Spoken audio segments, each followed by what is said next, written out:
So, ayan mga sir, may ginawa tayong Toyota, Toyota Yaris. So, ang problema nito mga sir, ang concern ng may-ari, namamalya.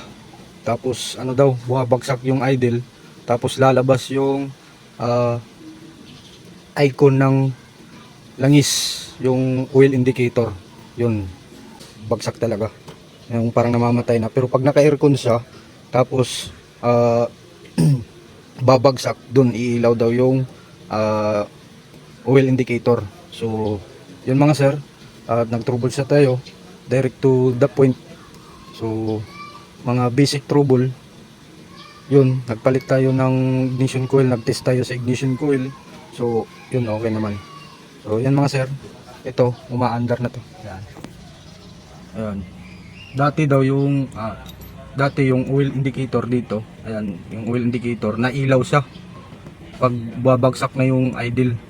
Yan, pag naka-aircon, naka-on yung aircon. Pag hindi naka-on yung aircon, hindi naman siya iilaw, pero yung RPM niya is gaganon-ganon, taas baba.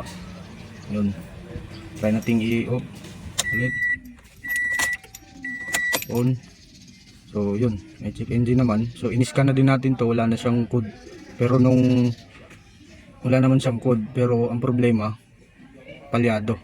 Tapos ito yung indicator, iilaw siya. Ayan, iilaw yan pag wabagsak ng todo. So try natin start.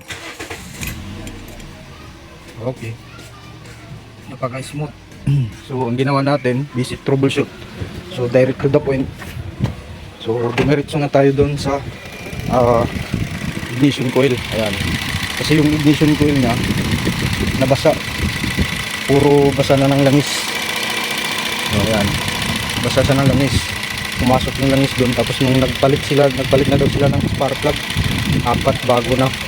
Tapos nung nagpalit sila ng spark plug, ganun pa rin daw, palyado, nanginginig daw yung makina. So yun, nag-basic troubleshoot tayo sa ignition coil. Ayan, binunot natin to isa-isa. So may problema siya yung dito sa number 4. So nung nilipat ko tong number 4 dito, sumilipat din yung ano niya, yung palya. Pag binunot mo siya, wala, hindi nagbago, walang pagbabago. Pero pag binunot mo yung tatlo, parang namamatay yung makina. So isa lang talagang problema. Pero ang nakita ko kasing yung luma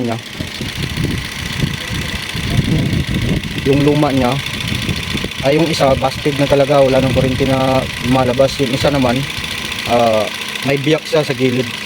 So okay pa naman, pero pinapalitan na lang natin para sigurado. So Toyota, ayan, Toyota Yaris. So ayan, try natin isa-isa. Ayan, ang lakas ng kuryente. Ayan, bagsak. Ito, pangalawa, ayan, bagsak din. Itong bago na to. Ayan, so ayan, lakas. Ayan. So ano na.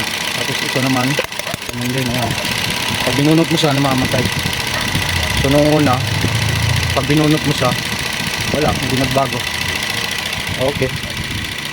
So ayan, ito yung karton ng bago. Nagpalit tayo. Kasi ang unang ginawa ng mekaniko, nagpalit daw sila ng oil pressure. Nagpalit sila ng oil pressure nito tayo, no? Ito yung luma. Ayan, may crack siya. Ayan, may crack. So nag-leak yung kuryente dito. Nag-leak siya. Tapos yung isa naman, ito pala yung nag-leak. Ito pala yung nag-leak, tapos ito yung busted yung isa. Ayan, ito yung busted. Ito yung nag-leak ang kuryente kasi may crack. Ayan. Hindi mo lang makita yan. So pinalitan natin dalawa. Okay. So ngayon okay na. Sobrang tining, dati na-vibrate ng gusto. Nagpalit daw sila ng oil pressure kasi habang tumatakbo, lumalabas yung oil pressure nya, oil indicator. So in-scan naman natin. So ayan, scan natin, wala namang nagiging problema. So ngayon, i-road test na natin. Okay, panibagong solve na naman to mga sir. Toyota Yaris. Okay, road test na lang. So ayun mga sir, kakabit na lang. So, tinurod test para magkaalaman. Okay.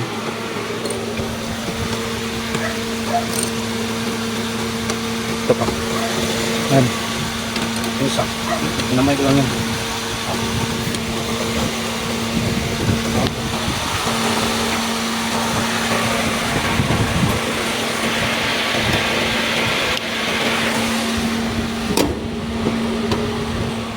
Test na tayo. Okay. Yung ano mo? Oo, okay lang. Wala eh. Malaki ang pinagbago eh. Wala na yung Nginig. ginig niya. Oh, pwede ka na maka-aircon kasi nung pag pina-aircon mo siya, ano eh. Ako, ang lakas. Ang lakas ng vibrate. Tsaka ang hina manakbo. Ano siya, parang ayaw na makaahon. Ayaw na. Ayaw nang tumakbo. Hirap na hirap. Ngayon, okay na okay siya. Kahit yung atras. Kahit yung atras eh. Kahit sa atras. Yung atras kanina. Kanina, wala eh. Wala, Nagbabibrate hirap talaga. Oh, Kaunting apak lang. konti ka lang. Talagang malakas na siya ulit. Alaman natin to sa mga hams. Kasi di ba pag sa hams, mas lalo siyang nanginginig. Yung wala na talaga. Yun lang.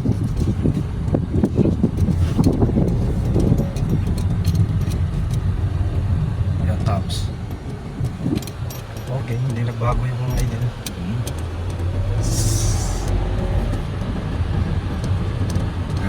Siguro hindi na lalabas yung icon dyan. Hindi na. Constant na yung takbo niya eh. Kasi yun, lalabas lang yung icon ng oil indicator. Kasi sa sobrang Baba ano na. niya, baba ng RPM. Pag mababa kasi yung RPM, mahina din yung ikot ng makina. Ay, oo. O kaya minsan Ayaw na to. kumikirap, Oo. kumikislap siya.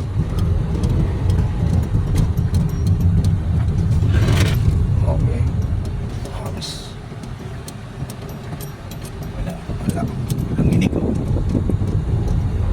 Normal siya. Pero mas maigi mapalitan mo yun ng socket ay. Picturean mo lang, matanggal mo yung cover, di ba? Oo. O tapos yung socket, picturean mo lang. Apat yung ano niya eh. Apat yung pin. Pin. Apat yung pin.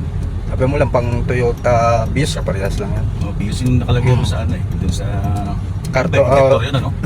Ignition coil. Ignition coil. Ignition coil. Yung pala injector. Ignition coil. pala yun. Masag na eh. Dalawa eh. Mahirap. Pag may problema to, wala akong ibang kilala eh. Wala akong kilala rito. Mga dayuan kami rito eh. Hindi kami taga rito. Dito na kami nakabili ng bahay. Sa malapit sa trabaho niya. Okay na. Okay na to. Ganito, pag atras, wala to eh, may flat. Kanina yung pinatras eh. Napaka-smoke. Smooth na siya oh. Hindi yung capacity na no.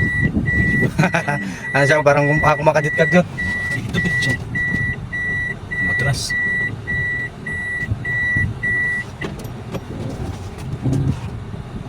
Okay. Sa muna. Sige, Hindi ako